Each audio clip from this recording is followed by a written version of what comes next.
Hello, and welcome to the Accidental Psychic. I'm Willow Bradner, your host. Let's talk about meditation today.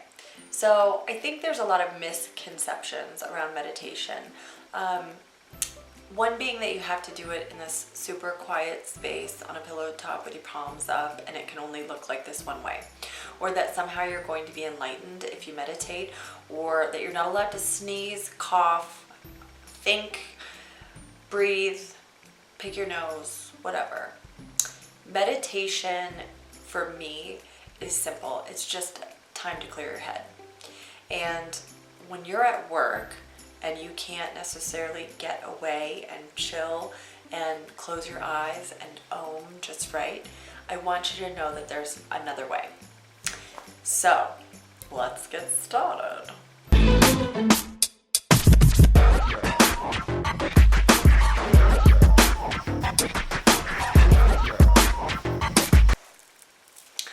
My favorite at work meditation is something that Sonia Choquette talks a lot about. And if you've not ever followed Sonia Choquette, you'll hear me talk a lot about her. She's one of my faves. She keeps it real. She's all about your vibes, your intuition, and she too kind of believes we've all got this gift. And she's out there fighting tooth and nail, trying to get us all to pay attention to our sixth sense. So here's one of her tools and tips that I just adore and love so much, and I use it all the time. It takes 3 minutes, and I've added 3 minutes, 33 seconds. You'll see if you go to my website, willowbradner.com, there's a tab called Intermission, where I've created actual videos for this meditation that are 3 minutes and 33 seconds long. So here's what you do.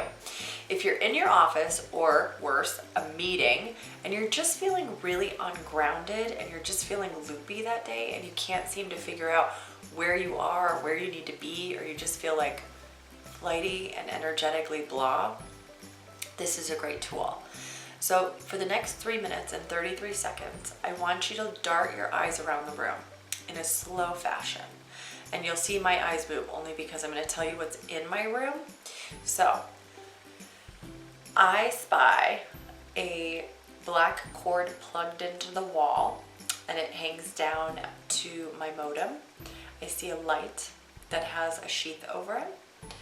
I see a calendar that is got a red barn building on it, and it has a really beautiful porch and tons of flowers on it, green grass. I see my daughter's school papers for her doctor and school. There's a receipt from the Container Store hanging on our wall. My husband's computer and all of his lovely orange and yellow sticky notes. So as I go around the room, this is actually keeping me present. It's bringing me present. So you get the idea that you go around the room and you're just looking at things. Now, you don't have to say it out loud necessarily. There is a bug. I'm so sorry for that. See, present. I'm looking at bugs now. You don't necessarily have to go around the room out loud and name everything. The idea is to be as specific as possible, because when you're doing this exercise, you don't have time for your mind to actively be doing all the other shit that is on your plate or on your mind, right? You are actively being present and bringing yourself right to the spot that you're in and really focusing on what's in front of you, instead of like what you need to be doing, what tomorrow looks like, what school drop-off felt like, who you haven't called yet, CenturyLink, whom you hate so much, you have to delete that. So you've got all these things in your head, and this is an exercise that kind of just gets them out of your way so that you can really focus. If you're in a business meeting, this is a super fun thing to do, especially if you're not having to talk or pay attention to the actual meeting. But you can look at people's clothes and silently wonder why they chose to wear that purple shirt to work today. Don't judge, just simply wonder, okay? Because judgment's not necessarily a super positive thing. But this is a great fun meditation to do with your eyes open so that you can kind of get your jive on in the middle of your day. Now, I'm going to physically show you this next one, and this is one that I love for meditation so much, and I do this a lot. It's hard to do at work because people will notice and they will wonder what the hell's wrong with you.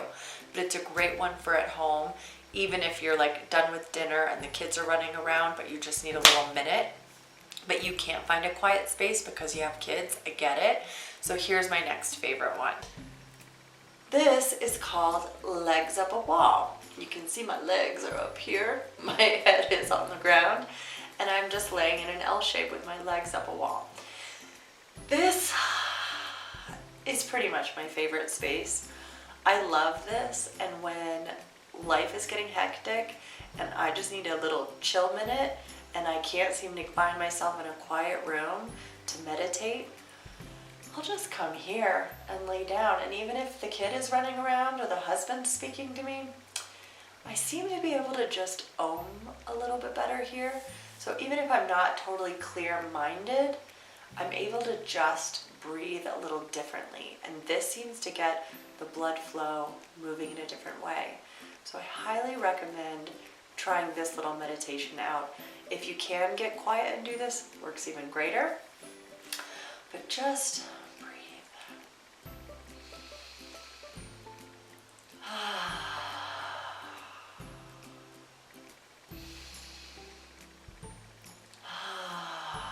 Spread your arms out.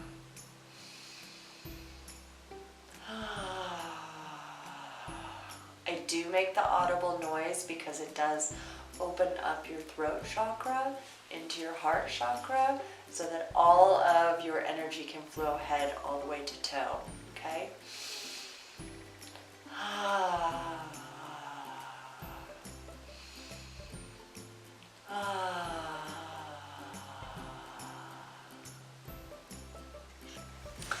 Another one of my favorite sort of meditative tips is to take a little minute in the morning and take some lotion, and if you have some essential oils, I love like a frankincense or an evergreen, some sort of tree smelly thing. Put that in your lotion and rub your feet. Spend 30 minutes on each foot and it activates sort of the blood flow to your feet.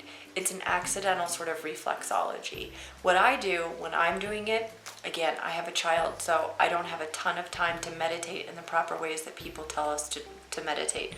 So I actually sit in front of my mirror and I stare eye to eye with myself while I rub my feet. And I sort of massage the lotion into my feet and rub the palms of my feet, so the bottom of my feet. This gets me really grounded in my body. I can't explain exactly what happens, but for me, this really brings me into myself. And staring eye to eye with myself, I really just kind of come back into me. I stop thinking about all the stuff that I need to do and all the things I'm not doing and all the things that are never going to get done. So this is a really great, for me, ceremonious thing to do in the morning. Do I do it every morning? No. Do I wish I could do it every morning? Of course. The most I get done every morning is a shower and breakfast. And this is one of those lucky treats that should I wake up before the rest of the family, or should I have that 5 extra minutes and there's no catastrophe, I will actually spend this minute and sit in front of the mirror and rub my feet. And I know it sounds crazy, but I totally recommend it, and I think you should just try it, because why not? It's certainly not going to hurt you at all, right? It's a really great tool. And breathing is essential through all of these techniques. Remembering to breathe in through your nose, out through your mouth. Now, if you're doing the 3-3-3 minute, where you're looking around the room and you're around people, please don't do the, they will think you're nuts. I mean, they probably will anyways, but definitely if you start breathing weird, they're gonna think something's up. But legs up a wall, see if you can't start breathing with that audible while you're rubbing your feet. It's pushing out all that air. It's really making sure all that air from your diaphragm is coming out and just letting it out. Changes and shifts all that energy and just releases it all. So those are some great tools for you to just meditate as you will when you can, and see if those don't help kind of shift your energy. And you might find some more time for your chair, your meditation chair, or your pillow top, or however you like to meditate. So anyways, have a wonderful day. I hope that really helped you. I'll talk to you soon. Bye.